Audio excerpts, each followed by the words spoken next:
গোসলের সময় ভুলেও করবেন না এই 4টি কাজ।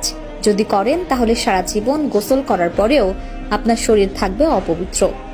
আপনার করা নামাজ, রোজা, তাসবিহ, তাহলিল, এমনকি আল্লাহর দরবারে করা কোনো ধরনের দোয়াই কবুল হবে না। বিশেষ করে যখন আপনার উপর গোসলটি ফরজ হবে, তখন তো কোনোভাবেই এই কাজগুলো করা যাবে না। কেননা গোসল যদি পবিত্রভাবে না হয়, তবে একটানা 70 বছর আপনি নামাজ পড়লেও সেই নামাজের মধ্যে এক ওয়াক্ত নামাজের ফজিলতও আপনি পাবেন না।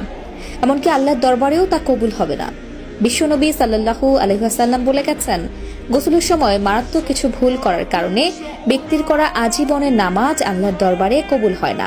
তবে ভুলগুলো মারাত্মক হলেও দেখতে দেখায় সামান্য। তাই নিজেকে একজন মুসলিম মনে করলে এই ভুলগুলো কখনোই করবেন না। কেননা গোসল আমাদের পবিত্রতার একটি অংশ এবং ইসলাম ধর্মের যে কোনো কাজ করতে হলে পবিত্রতা আবশ্যক। কি সেই 4টি ভুল? জানতে হলে না টেনে দেখতে থাকুন সম্পূর্ণ ভিডিওটি এবং ভিডিওটি ছড়িয়ে দিন আপনার সকল মুসলিম ভাই ও বোনদের মধ্যে, যাতে করে তারাও এই ভুলগুলো থেকে নিজেকে শুধরে নিতে পারে, যাতে তারাও জীবনের গুনাহ থেকে বাঁচতে পারে। প্রিয় দর্শক, আপনাদের কাছে একটি প্রশ্ন, আপনি কি গোসল করার দোয়া জানেন? যদি জেনে থাকেন অবশ্যই কমেন্টে একবার আলহামদুলিল্লাহ লিখে যাবেন, আর না জেনে থাকেন তাহলে কমেন্ট করে জানান, আমরা আপনাদেরকে জানিয়ে দেব। তো চলুন ভিডিওটি শুরু করা যাক। প্রিয় দর্শক, প্রত্যেকটি মানুষের জীবনে ফরজ গোসল নামক শব্দটি আসবেই।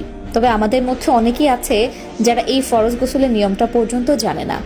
আমাদের ভেতরে যদি প্রশ্ন করা হয়, তবে দেখা যাবে প্রতি 100 জনের মধ্যে 60 থেকে 70 জনই এই ফরজ গোসল সম্পর্কে সঠিকভাবে অবগত নয়। এবং প্রিয় নবীর বলা গোসলের সময় করা 4টি ভুলের মধ্যে অন্যতম একটি ভুল হচ্ছে এই ফরজ গোসল।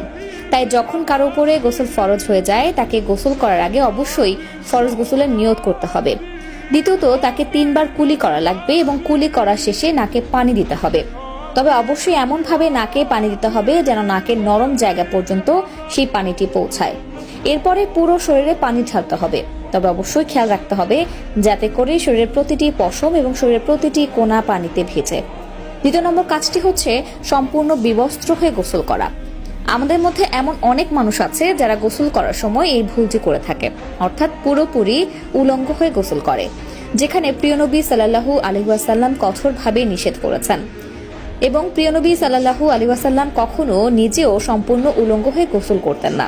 প্রিয় নবী বলেছেন, সকল প্রকার অপবিত্র স্থানে শয়তান এবং জিনেরা বসবাস করে। যেহেতু টয়লেট একটি অপবিত্র স্থান, সেহেতু সেখানে জিনেরা বসবাস করে এবং যখন কি উলঙ্গ অবস্থায় গোসল করে, জিনেরা তার উপরে বদনজর দেয় এবং তাকে নানাবিধ কুকর্ম করার প্ররোচনা দেয়। ফলে মারাত্মক থেকে মারাত্মক গুনাহের কাজ সেখানে সৃষ্টি হতে পারে। এছাড়াও 3 নম্বরে যেটি রয়েছে সেটি হলো গোসলের সময় জোরে জোরে মুখে কোনো তাসবিহ পাঠ করা যাবে না। যদি কখনো ওয়াশরুমে থাকেন, তবে কখনোই তাসবিহ পাঠ করবেন না। বদলে আপনি যা করতে পারেন তা হলো, তখন আপনি ওয়াশরুমে ঢুকবেন, তখন বাম পা দিয়ে ঢুকবেন এবং বলবেন, আল্লাহুম্মা ইন্নী আউযু বিকা মিনাল খুবুসি ওয়াল খাবাইস। এবং বের হওয়ার সময় ডান পা বাইরে রেখে বের হবেন এবং বলবেন গুফরানাকা। এবং 4 নম্বরের কাজটি হচ্ছে, গোসল শেষে জামা কাপড় পরার ক্ষেত্রে অবশ্যই ডান পা আগে ঢোকাবেন এবং ডান হাত আগে ঢোকাবেন। এটা নবীর সুন্নত এবং নবীর সুন্নত মানা আমাদের জন্য কর্তব্য। আল্লাহ তাআলা আমাদের সকলকে বোঝার তৌফিক দান করুক এবং উক্ত আমলগুলো মেনে চলার নেক বুদ্ধি দান করুক। আমিন।